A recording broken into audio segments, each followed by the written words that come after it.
Dyson, the UK-based technology company, conducted an unexpected round of layoffs in Singapore on Tuesday, leaving many employees shocked and morale at an all-time low. According to Channel News Asia, the layoffs come just 3 months after Dyson had assured staff that its Singapore operations, which serve as its global headquarters, would be unaffected by a global restructuring that had cut 1,000 jobs in Britain.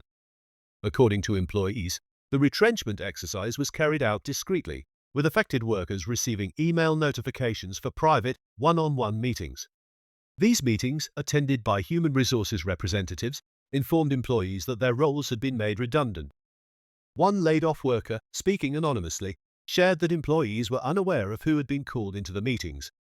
"We saw lots of envelopes and people quietly packing up their things. It was surreal," the employee said. Another worker confirmed that the layoffs affected staff in manufacturing and procurement, but neither could specify the total number of employees let go. The layoffs have created a tense atmosphere in Dyson's Singapore office, where many are concerned about the possibility of further retrenchments. "People are shocked and have low morale. No one knows if more cuts are coming next week," an employee noted, citing Dyson's history of phasing layoffs, as seen in its July cuts in Britain.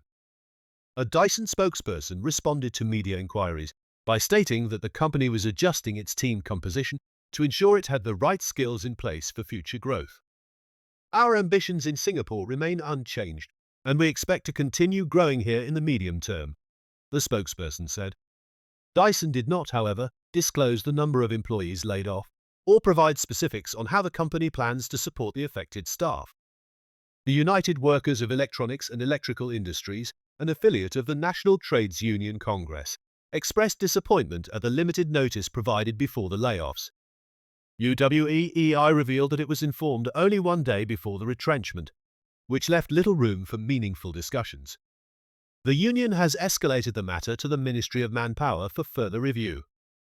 While the union acknowledged that those affected fall outside its scope of representation under its agreement with Dyson, it pledged to support the laid-off employees in collaboration with NTUC's Employment and Employability Institute. UWEEI and E2I will assist with job searches, career coaching, and retraining. The union also called on companies to adhere to NTUC's Fair Retrenchment Framework, emphasizing the need to protect local workers and ensure that adequate support is given during layoffs. When asked to respond to the union's statement, Dyson said it had respectfully informed UWEEI in advance and was following all MOM guidelines. The company is offering employment assistance programs, including outplacement services and counseling for affected employees. Dyson, best known for its vacuum cleaners, has been operating in Singapore since 2007.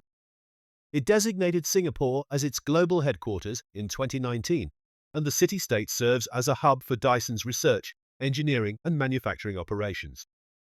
The company produces its patented digital motors in Jurong, where a new motor is made every 2 seconds.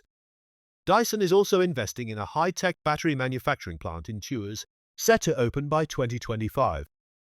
In 2022, Dyson announced plans to invest 1.5 billion Singapore dollars in its Singapore operations over the next 4 years, and as of 2023, employed over 1,920 people.